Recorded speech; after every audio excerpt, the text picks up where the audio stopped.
All right, crew. So, welcome to the Rough and Tumble Ramble with Mark Hatmaker Part 2.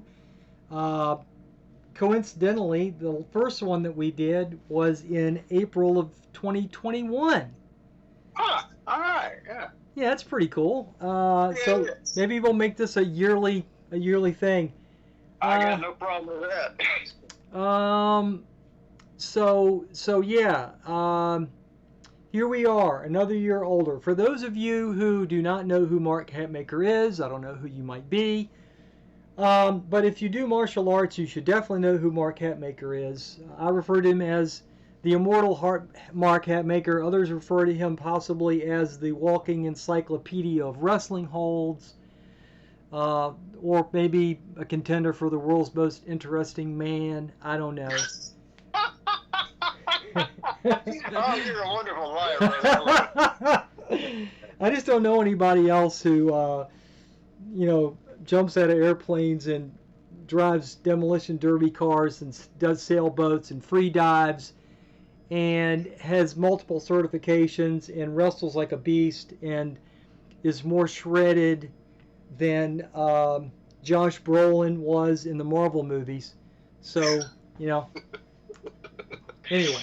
That reference is lost on me, but I think it's a compliment. I'll take it. Yes, Josh Brolin. Josh Brolin did this workout thing to get himself in shape to make the Marvel movies, and he just got really, really shredded in a short period of time. All right. I Yeah. suspect drugs. Okay, All right. so I want to ask you some questions about rough and tumble, and so and I'm an aficionado. You know that I absorb your material and I fold it into my training. Um, and I like to consider myself an affiliate instructor because your stuff is makes up 80% of what I teach. So Well, that's I flattering. I appreciate that. appreciate that. But I was going to say this: over the last 30 years or so, since the MMA revolution, all the traditional material kind of got poo-pooed. Forms, spirituality, mind, body, spirit work, all that stuff kind of got thrown out, and the sports-specific material was the rage. And so, I felt like I got on that bandwagon. I feel like you got on that bandwagon. You more so than me. I was always really into weird esoteric stuff, a lot of which I've jettisoned, 99% of which I've jettisoned.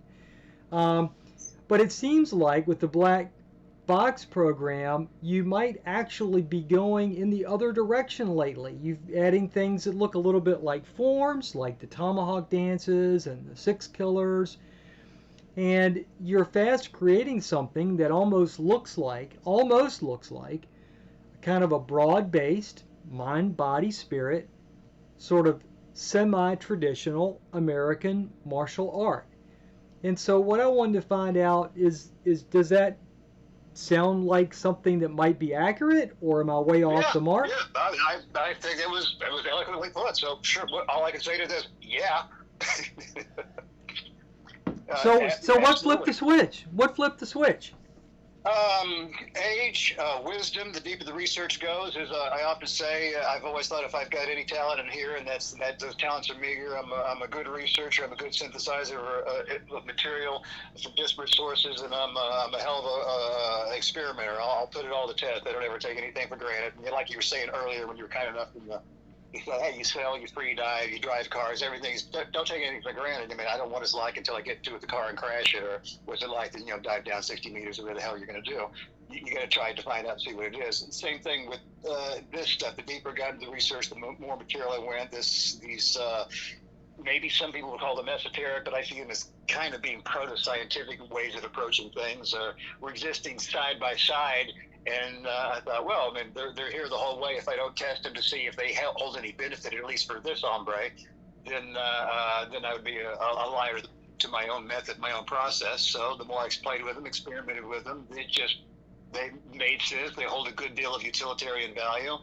I'd been doing them longer than what we started presenting in the Black Box Project, because I felt I didn't quite feel the way to. I didn't know if I was shoehorning in something that wasn't appealing to some. Then finally, just be true to the process. People need to feel that you know, this is where I'm leaning, this is where I'm going, and those who have an interest in it will follow along with the ride. And for those it no longer appeals to, they want just the straight wrestling only forever and ever. And then I go, I get it if they want to peel off, but I gotta.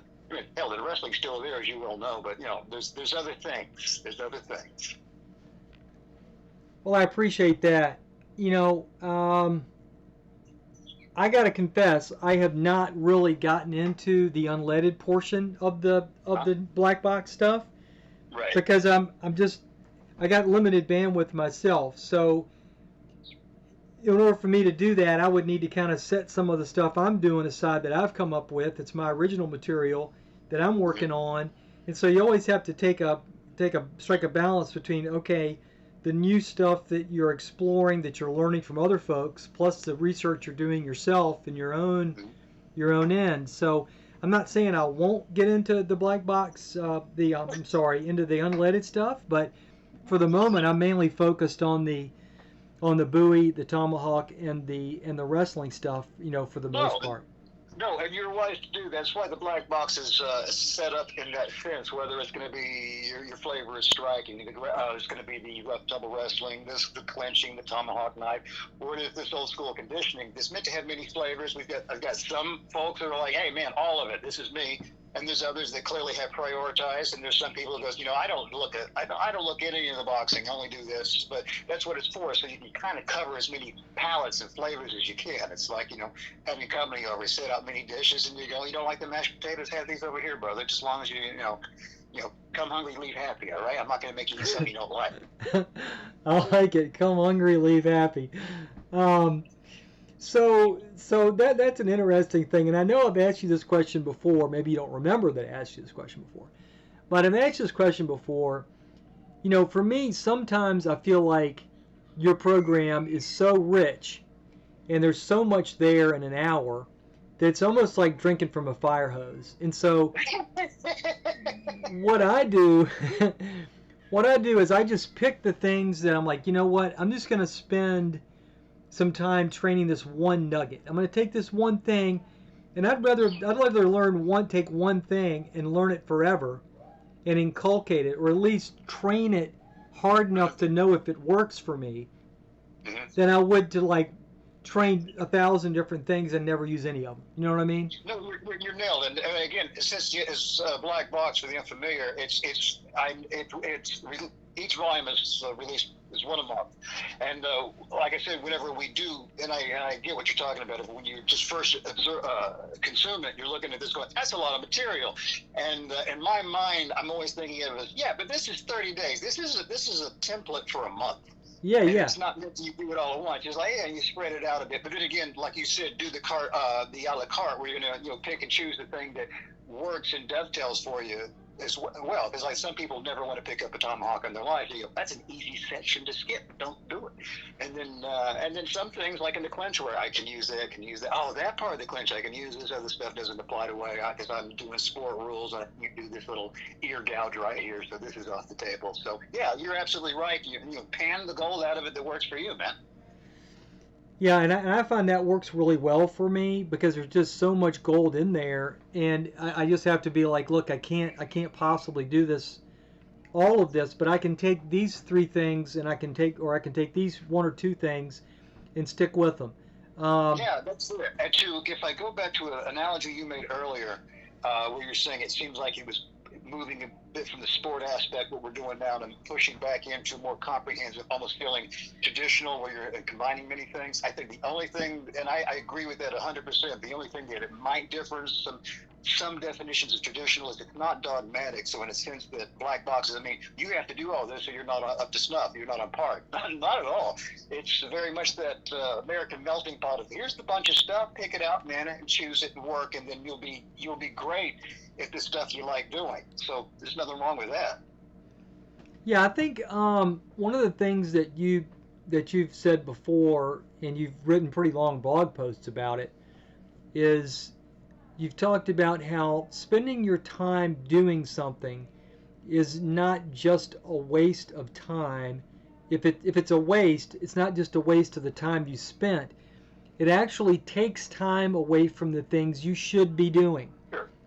So if you spend, let's say, an hour a week doing something that's a waste of time, it's not just a waste of an hour a week.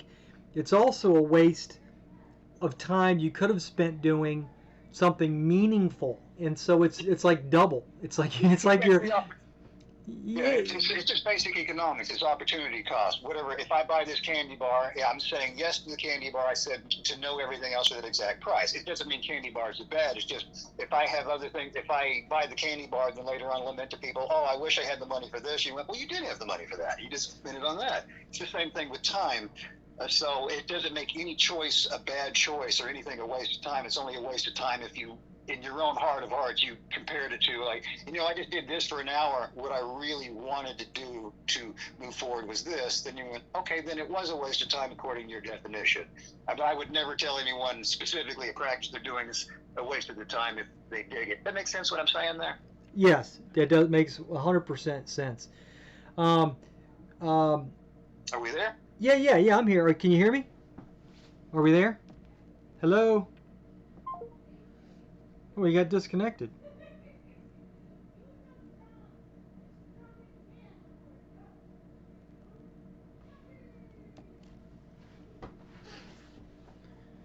Friggin' technology.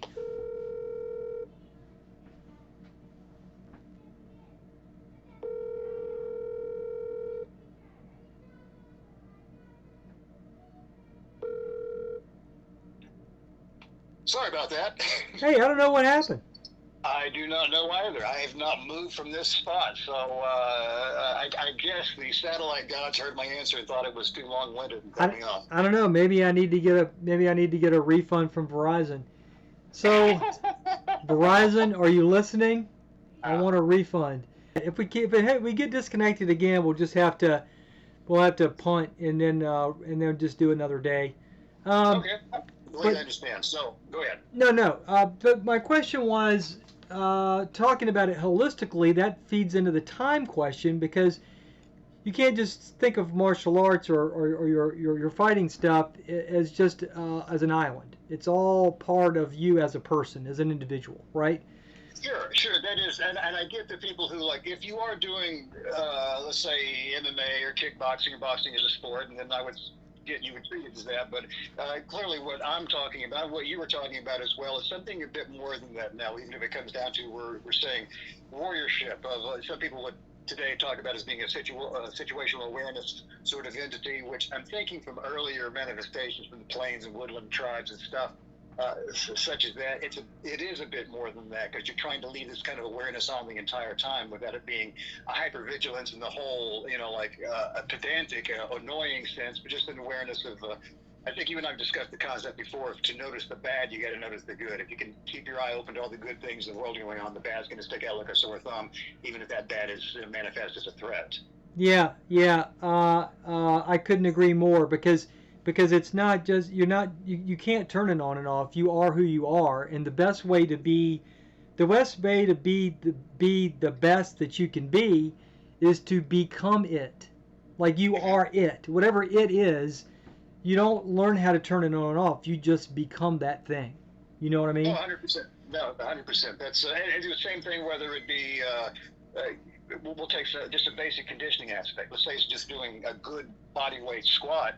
People will do maybe they're all their squats in the gym, and then their form goes to hell whenever they're walking up a flight of stairs. And you go, no, I mean, just what's the mechanics of you moving your leg and your knee and your hip in this motion right here? If you're applying it everywhere, it gives you a chance to stay awake and alive in the moment, but also you are, like you said, you become that. That's your warriorship. That's your warriorship. Walk and talk it, wear it like a badge. Yeah, it's funny, because I knew immediately, because when you posted that, what you were talking about, because I have this thing where whenever I go upstairs to my office, I walk up the steps as silently as possible. It's a way for me to help practice my skulking skills. Right. Because I spend a lot of time, I have to work for a living. I work 50 hours a week, so whenever I go upstairs to get a drink or something, I'll creep down the stairs really slowly and silently, and then I creep back up. It's exhausting. It's so exhausting. People who have never done any skulking or any slow work like that, they just don't understand. And if their life depended on it, and they had to walk really slowly and quietly for 100 yards, I think they wouldn't know what hit them. You know what I mean? Yeah, that's and it holds true for that or many other aspects of it. We can say the same thing with one thing. Slow movement is fantastic to find out because if you can't do it slow, you can't do it. I mean, and I'm not, I've thrown many a kettlebell over my head, but swing isn't necessarily mean you can't do the same thing in that same plane of motion. Straight. It doesn't mean that swing is valueless. That's not what I'm saying at all. But slow often shakes out the small inches of the fibers to say, what can we do? Or even down to the awareness. People go, someone says to me sometimes, they tell, every time I go into a restaurant, I can tell you where all the exits are. That's great. What color is that way? Server's eyes. Huh? I'm just saying, be awake to everything, and then you don't have to pick out one thing to be awake to. You're trying to find as many things as possible to make the world more interesting. Yeah, the ballet dancer, the famous ballet dancer Edward Villela, in an interview once said that he had been a boxer, and he said that ballet movements were far harder than boxing movements because you had to do them slowly and gracefully. Mm-hmm. And he said he didn't say they were the same. He just said that there was something about the ballet movements that were even more difficult because of the slowness. So are you gonna go traditional enough to where you're gonna start doing certifications? You had hinted at doing certifications one time. Yes, but even then, what's tough for me and my mindset is, and again, this is just probably my own personal way of seeing things. I'm not the biggest on, it's so hard to say, you should know exactly this, and now you're a one. And I don't know what it means to be exactly a one, because if we already alluded to, there's so many different flavors in the black box. I don't feel like I need to dictate it, because sometimes people know this fits what I'm doing, this fits my needs over here, and I feel like me being a top-down guy going, no, if you know this, if you don't know this, you don't know nothing. And that feels very smug if I say something like that. So I'm still trying to lick that beast of making sure I can offer that has a semblance of ability and comprehension without being a dictator, if that makes any sense. Yes, I get that completely. Can I tell you what I've done in my programs to address that problem? Go ahead. I don't care. What I want people who are self-examining and who are working on the material assiduously and who are reflective. And so what I do is that I only have one requirement, and that requirement is that they train the material and they keep a training journal. Now what that says to me is that they are writing down what they are doing, and they are looking at what they are doing, and they make regular entries in their journal. If they present to me a completed journal for the period of time, then and it's not fabricated, and you can tell because the entries will be detailed. It'll say, today I did the silver dollar test for 10 minutes, and I did 100 iterations, and I wasn't able to get my buoy out before the coin hit the ground. Okay, that means they worked the test. They worked the drill, right? Or if they said, today I tried to see how many hip throws I could do with my grappling dummy in one 5-minute round, whatever. So I look at their journals, and then that's it. So if they're working and they're doing it, I mark off the month, and I do it by time. If they don't turn in their journals, if it ain't in the journal, it didn't happen. If it's not in the journal, you didn't train. I don't know what to tell you. Right. And I admire that direction with it. I think only on my end, the only thing I have is I agree with you. Putting time in is super useful, but there's some aspects of some of the things. I'll use one example. Let's say I use a Punisher grip headlock. And there's many times that people go, look, here, I'm doing it. And you go, nah, it sure looks like it, but I don't think that's it. Why? Because that guy ain't howling and thumping you. And then you get in there, and sometimes, self-reporting on many things is, I agree, that's a way to go, but I always feel like that missing fiber sometimes is like, I need to get in there where you feel that, and to go, is that truly right? Yeah. If I had a larger group, I can tell you I would do it a combination of the two. I would combine what I'm doing with what you do, or with what Hawk does in his training program. What does he call it now? It's not Scientific Fighting Congress anymore. What does he call it? Zero idea. I mean, he and I talk occasionally, but I'm remarkably ignorant of everything else in the world except what I do. I understand. But in other words, what he does is he just requires you to attend a certain number of seminars. Like you just have to show up and train. So he does. That's pretty much what he does. If you pay the money and you come to the training session and you're there all weekend, then he does a face-to-face exam at that time. Right. You know what I mean? Oh, sure, I get that. I mean, that one-on-one is always ideal, and like you were saying, offering certification. If and the best of all worlds would be, hey, everyone to be certified. I'd like to see him at a few boot camps so I can get that, first-hand eval and see how it feels, shakes out, and works, and even do a little character eval and all this. But for the long-distance thing, that's the part I'm still. We are working towards certification. I think I just got to find the thing that feels right to me, that feels like I'm just not saying a certification.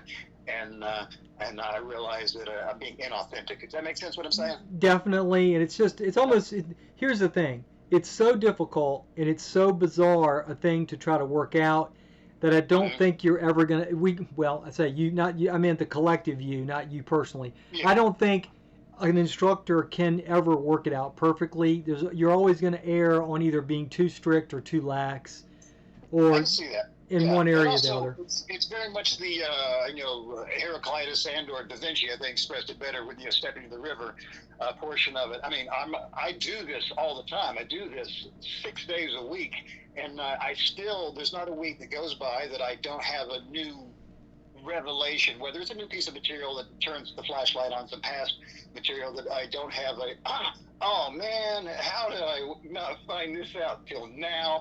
And I feel like in some senses that's the certification had to be a bit more amorphous for me. So, because I'm very candid whenever I go, hey, this thing I was doing here, don't do it anymore. Don't, by God, don't do that. Okay, let's do this instead. Right.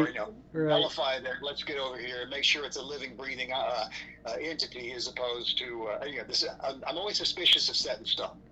Well, even if it's my stone, I'm the one doing the carving, I'd be suspicious of that. You're always exploring, and so it's it's difficult to say okay, I just found the most beautiful valley I've ever seen, because there's another valley coming over there. Absolutely. Yeah. And I don't know where they're going to come from. Like I said, I just finished my basic free dive certification, I don't know, maybe a month and a half ago. And there was something in the midst of out there in the middle of the water with one of the instructor guys, the way he was refining a duck dive while you're in the center and doing what's called skeletal stacking, so you can streamline your descent with less work. And whenever, as soon as he did this, the brain went, boom, leg dive. I mean, I've been leg diving for decades now, but I said, I think I've just refined, or at least for me, refined to make my leg dive easier and draw people in the butts easier. So we came back and been working it for 30 days straight, and it went great. This wouldn't have, I've been doing this forever, and then something in a field of discipline completely opposite. I had this happen before when I was bareback riding. Something changed the way I approached the top saddle or mount position. So I don't know where the new light bulb's going to hit, and that's why on a separate topic, I think you got to look at areas outside of the main thing. People who only look at the combat arts, I think, might do themselves a little short shrift if they don't look at the tangential arts to it as well. That's why I'm really big on, if you're looking at the rough and tumble milieu, it's just like, you should go ride horses, you should camp, you should backpack, you should learn to free dive, you should learn to canoe, you should do a keel boat, all these things. There's going to be something that comes in here that's going to have some surprising overlaps to them. Yeah, I agree with that too. I wish I had more time to do more stuff. Hopefully my body won't break down on me, and I can do some things when I retire. I got about maybe 4 or 5 more years. So here's one concern I have for your Black Box program, because I love the tarnation out of it. But people are dropping books and DVDs. It's almost impossible to get somebody to read a book. Right. You could have knocked me over with a feather. My youngest daughter, who's in her 20s, she started a book club, and she and her friends read books. And I was like, you do understand that no one reads books, right? Right. So I really admire that, and that smart people still read books. But here's the problem. I think books and DVDs, it's really hard to get the average Joe, to read and to watch DVDs and to read books right now. And so, do you have any plans to change your program or upgrade your program? There's download is being molded in the works. Now, if someone said, "Hey, will you that be in 6 months or a year?" I'm not going to say that. I'm notoriously slow on tech solutions, and so I do agree. Downloads are definitely something that's what we're looking at. But as far as and there will be more digital versions of some of our printed material. But I don't see the difference between a Kindle e-reader or a Kindle or an e-reader being too significant for the book, even though I personally tangibly love the feel of books. That's where most of my good material comes from. Most of what I want is not on a Kindle access or online. I've got to go through my estate sales to find it in paper or pamphlet. But I would say digital downloads are definitely in the offing. And as far as so-called printed matter, we are also in the offing is looking at the offering them as ebooks. But right now, when that is, man, I don't know. Glad to hear that. I think that I don't know if it was on purpose, but I think that the Rough and Tumble Raconteur podcast. By the way, viewers, if anyone is watching, listen to this thing. If you really want a fun, short podcast, listen to Mark Hatmaker's Rough and Tumble Raconteur podcast. I will put a link in the description of this video. It's super good. I really enjoy that, especially when I'm driving. If I'm on a drive, and rather than listening to bad radio music, and I don't do phone. I know I'm probably the only alien on the world who doesn't do like Spotify and stuff like that. But I like to listen to your podcast while I'm driving, and I'll let 5 or 6 of them stack up if I'm on an hour. So when I'm on an hour-long drive, I can listen to 5 or 6 10-minute ones. The diet one cracked me up, but if it was on purpose, if maybe it wasn't on purpose, but I think that was a great move because I think it moves you into a space that people like, that they want to hear stuff on their their phone. No, absolutely, and I agree because I am a dinosaur in the sense of I love the written word and I love composing and I love I'm long form. I know from the very beginning. I know whether all of my editors have said this. You write a lot, man. You're wordy. I am loquacious. I will admit that. And even if we throw a post on your blog or a post for our social media, they go, "This isn't the way social media is supposed to be done." I go, "Yeah, but I don't care. I'm not writing to social media. I'm writing as if I was writing letters or correspondence to my friends. I'm a 19th century man. I just happen to have to use these 21st century tools." So it's the same thing with the podcast. I wanted to be short and sweet like a conversation. I didn't want to preach to someone for an hour and a half. I said, "Hey, let me tell you something that I find interesting, and then I'll get out of your hair and you go have a day." Well, I like that. Well, people love your stuff, and I just want to tell you, and I know I compliment you maybe too much, but I want to let you know, because nobody likes to suck up, but oh, come on, keep it coming, brother. But your video, the video that we made when we talked last year on Zoom is one of the most popular videos on my channel. Well, I'm glad to hear it. So people want to know about Mark Hatmaker. So, and then I'm going to get to the end of my question list in a minute. But my pretty much my last question is, so how about MMA?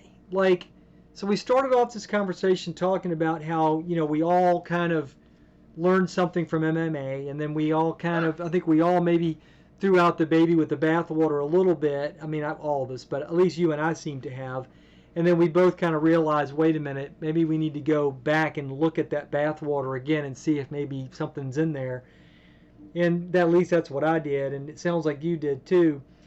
So I'm looking at MMA now, and I stopped watching it. I just can't. I couldn't invest the time in it, and because it seemed like to me, it seems to be on a curve that is eventually will put it on the same curve trajectory as like pro wrestling. It seems to be less and less about pitting the best players against the best players, and more about entertainment and hyperbole, and it just seems on a curve.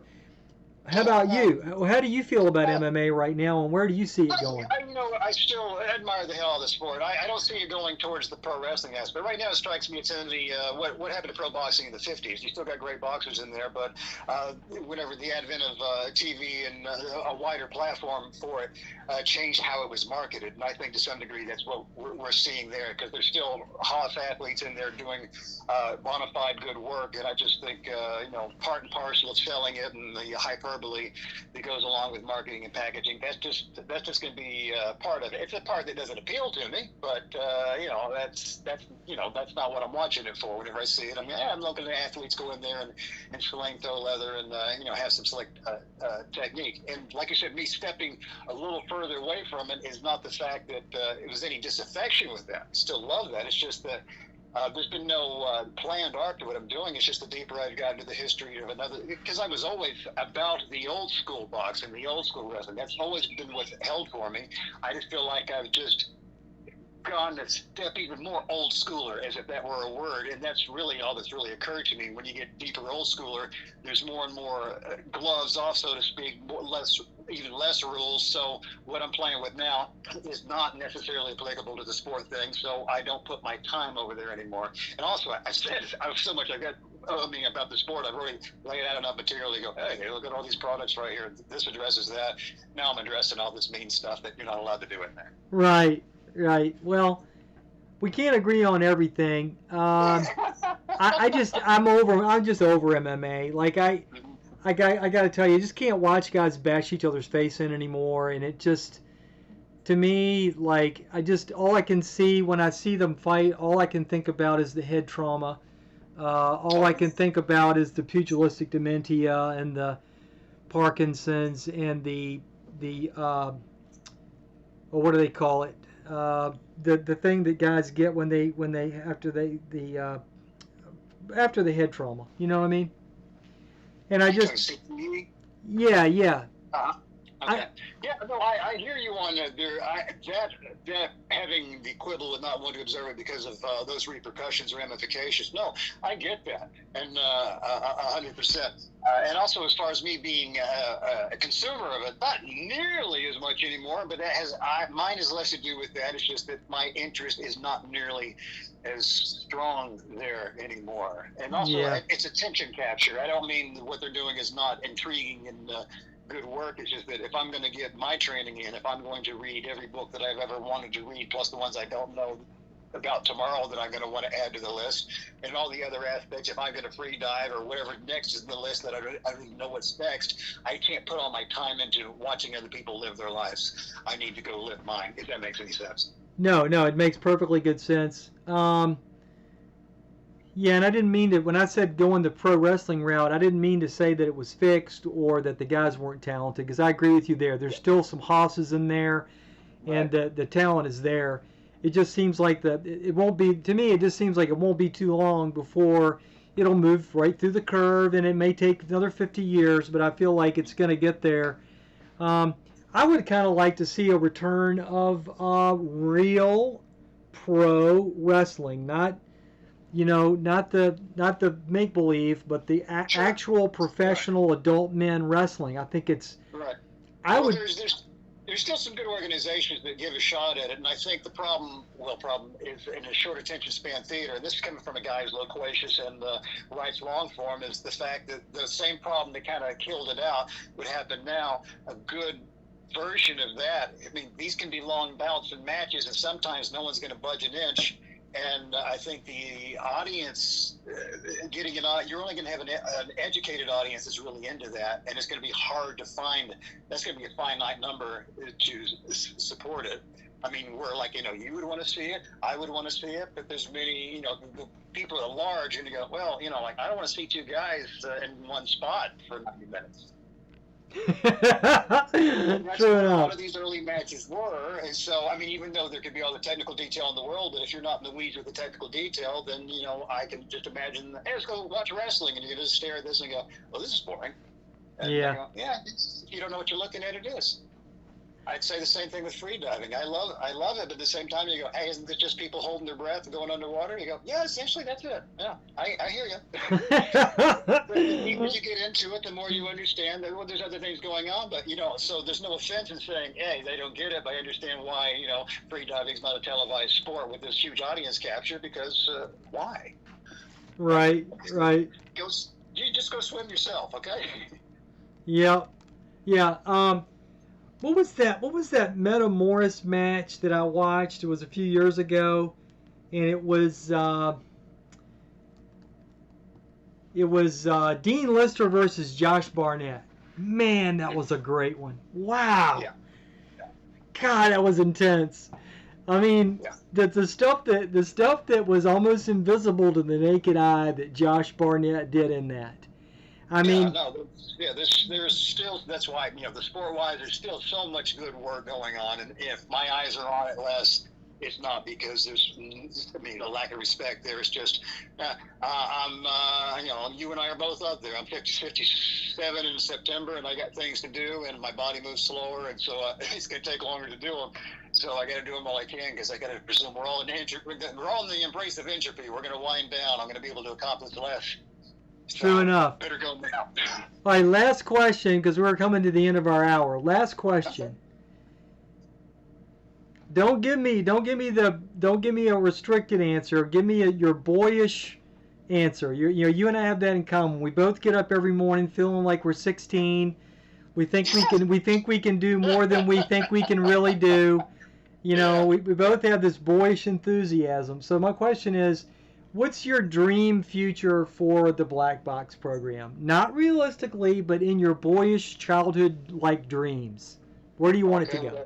I got it. Well, I'll speak to you realistically. My philosophical outlook is I believe in chaos and randomness, and I don't really plan and I have arcs. It is no lie to say to you, I don't know. I just mean for it to be, this is where I'm at right now, and then I want to continue, hopefully, presenting interesting material. I'm only presenting material that interests me, and hopefully other people find it interesting. But what it continues to do is find more people like yourself. I can't name how many friends I've met virtually or in the flesh with these corresponding interests and delving into such things. And that's it. If it just continues on with that arc, that's pretty damn cool in my book. As far as it blossoms into something where, hey, if I just gained several dozen more friends out of this, I go, well, that's pretty cool, but I don't really have an arc or a dream or a pie in the sky. It's just, keep stepping like I'm doing. If that makes any sense at all. So, yeah, that's so strange that you'd say that, because that's exactly where I got to. Like, I stopped having these dreams of like, oh, I want to have this many people, followers, or this much of that, or this much money coming in, or this many. No. I just basically said, this is what I want to do. I want to produce the best possible training materials that I can possibly produce. And I want to enrich the most possible number of lives. And it's just so crazy that you would say basically the same thing. In a sense, and I even think yours sounds better than what I said, because I don't even think in that grandiloquent terms, in the sense of, and I like, because yours sounds very, very good, like what I should have said. But what I really mean is going, I'm trying to be as authentic as possible. I pursue what interests me. I do what interests me. And then I present what interests me. And I remember forever ago in writing, I forget who said it, but it said, if a thought of the reader or an audience ever comes to mind, stop what you're doing. And the same thing is here. I don't mean I'm not interested. I want people to be interested, clearly. But I can only be interested in my presentation if I'm indeed interested in what I'm doing. Does that make sense? So yes, definitely. All right, so I'm doing what I want to do, and hopefully everyone will come along with the ride, and I'll try and make it as painless as possible. Okay, sounds good. Well, we're at the end of our hour. I really enjoyed it. Yeah. I'm going to go ahead and I'm going to stop the recording, and I'll put this up on YouTube, and I'll send you a link. I really appreciate your time and your friendship and everything else. Please keep it coming. Blog posts, podcasts, books, boot camps, you name it. I'm there. I'm here. Hey, brother, hey, I'm humbled and honored by your words. And, you know, you've met me in person in the flesh. I don't say it if I don't mean it. 100% likewise. The friendship and the camaraderie, just absolutely love it. So keep up what you're doing, brother, and stay safe. I will do it. You take care of yourself now. Will do, man. All right. Bye. Bye.